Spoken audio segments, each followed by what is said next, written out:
Thank you, Steve. I want to thank you all for being here. It's an important week in Congress, as has been noted, and I want to thank this cross-section of House Republican colleagues of ours who are here to help us highlight a lot of these important things. And I want to just summarize some of what's been said here, and then we'll take questions. But tomorrow, the American people, as you know, are going to hear from President Biden about the State of the Union.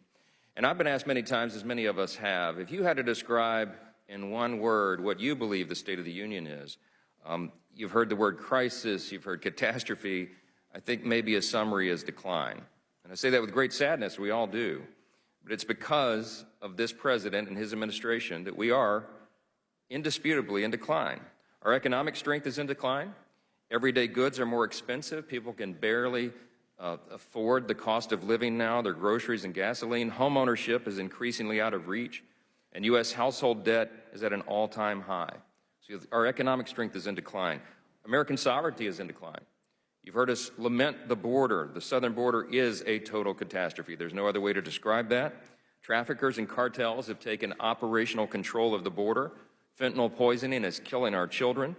While President Biden opened the border with his reckless executive actions, and remember, we documented at least 64 actions that he and his agencies have taken to open that border wide. It was by design.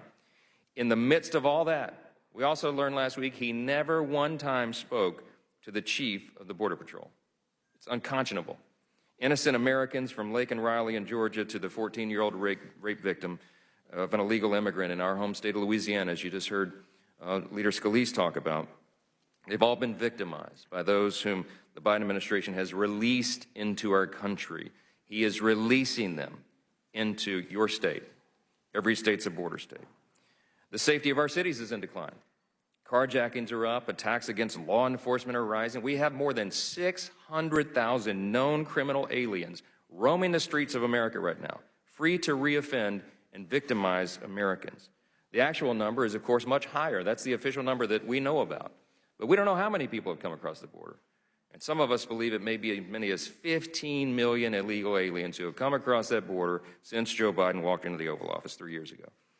America's presence on the world stage is in decline, and you heard us talk about that this morning as well. Iran, Russia, China, our adversaries are acting more provocatively than they have in many, many years, and we have unrest unlike we haven't seen since World War II. The president is turning his back right now on our greatest ally, Israel. And after Biden's botched withdrawal from Afghanistan, our stature has been diminished to a point that is difficult to calculate. During his address, President Biden is going to try to suggest that the State of the Union is strong, and we expect, as was said, that he's going to say this is a time for a reset. But of course, the State of the Union is not strong, and everybody around the country knows it, and everybody in this room knows it. It doesn't matter what political party you're in, where you lean on the political spectrum. You look at objective facts, and you know this country is not in good shape because of its leadership in the White House. And that's why at this point in his term, President Biden is the least popular president in modern history. America is in decline, and nothing he says tomorrow night is going to change that. House Republicans, on the other hand, will continue to fight to hold Biden and his administration accountable. That is our constitutional duty, our responsibility, and we will fulfill it. And we are committed to saving this republic. And that will happen in November when the American people let their voices be heard. We'll take a few questions. Yes, ma'am. We have watched you face many of the same challenges that your predecessor did when it comes to pushing forward with government spending, stall foreign aid for Israel and Ukraine, just to name a few, and obviously we have another government funding deadline around the corner. What would you say is the state of the Republican conference right now with this narrow majority? Look, I would say that the state of the Republican conference is encouraged and strong. We just left a meeting we have a weekly gathering of all the Republicans. And listen, we know that, for example, on the appropriations bill, the government spending, we are not going to get everything that we want. We want to cut spending. We want to limit the size and scope of the federal government. The reality right now is we have divided government. We have a 2-vote majority, one of the smallest in history, in the House. The House Republicans have the majority, but it's a slim majority. And we only control 1/2 of 1/3 of the federal government.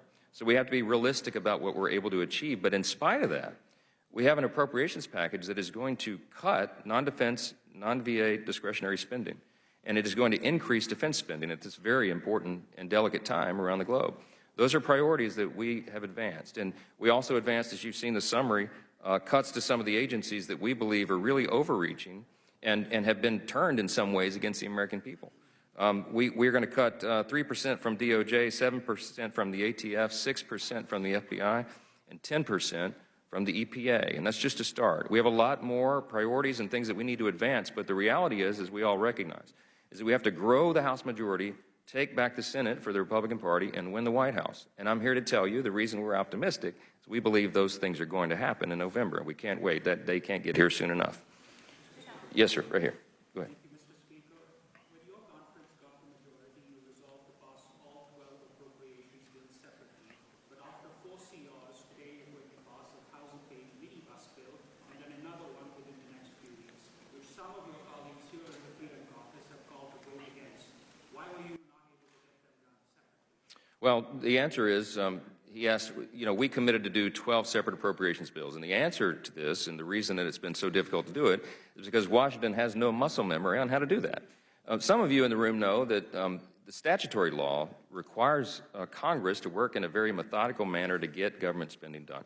The 1974 Budget Control Act spells out a timetable that begins early in the year and ends by late summer. And that way, you're done with the spending bills well in advance of September 30th, which is the end of the fiscal year. Congress hasn't done that in a long, long time. In fact, since I've been in Congress for the last 7 years and many years before that, we ruled by omnibus. What would happen is that Congress would kick the can down the road to the very last minute at the end of the calendar year, and on the eve of Christmas, the Senate would send to the House a massive omnibus spending bill that spent, close to $2 trillion and has 4,000 pages that no one has time to read, and force a vote up or down on everything all at once. And we said that's not the way to run government. So it takes a long time to turn an aircraft carrier, and we're doing that gradually. We're forcing reforms, trying to force Congress back into the mode, the statutory mode, the lawful mode, in the way in which it's supposed to work with regard to government funding. That means 12 separate appropriations bills, not all lumped into one. Yes. As a member of the Freedom Caucus, I want to remind everybody here that that all occurred before the speakers. Well, thank you, Scott Perry. Thank you very much. Listen, we're all, in a way, we're sort of victimized by the tradition that's been developed in Congress, and we're working really hard to bend that backwards, right? And so you can't turn an aircraft carrier overnight. So what we did was we broke the omnibus fever. We put it into the laddered CR approach, which was a new invention that Scott Perry and others helped invent, okay, to make this work. And we had to move that deadline a little bit because it takes a long time to get this done. But this is a long, methodical process. It is overdue, but we are very happy now that we're finally to the point where we can move beyond, get FY24 done, and then turn our attention to FY25, where we can begin to continue to push this back into the mode and the manner and the regular order and procedure that this is supposed to work. I think that's good by American taxpayers. I think it's good stewardship, and we're looking forward to moving that forward. Front row. Yes.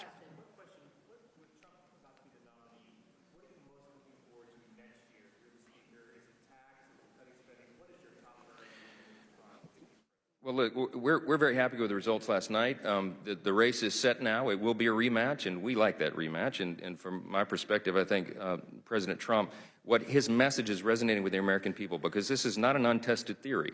We know what President Trump delivered. The first 2 years of his administration, by just 2 years, we had delivered the greatest economy in the history of the world, not just the U.S. And the reason was because we acted upon our core principles that we've always supported as conservatives, as Republicans. We limited the size and scope of government. We cut regulations substantially. Of course, we had historic tax reform and tax cuts, the Tax Cuts and Jobs Act.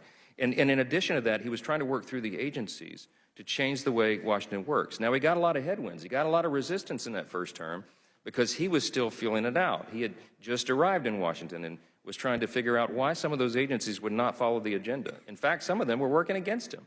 I think he has big plans to change some of that going forward. We're going to be a big part of that. The House Republicans are going to work hand in hand with the new president, the 47th president, which we are convinced will be President Donald Trump, and we are going to turn the catastrophe, the crisis, the decline that we've described this morning completely around, because I believe we'll have Republicans lead in the Senate and the House as well, and you will see our agenda run. We look forward to that day. I think it's going to be a good thing for the safety, security, sovereignty, liberty, opportunity of our nation, and it can't happen soon enough. Thank you all for being here. We appreciate it.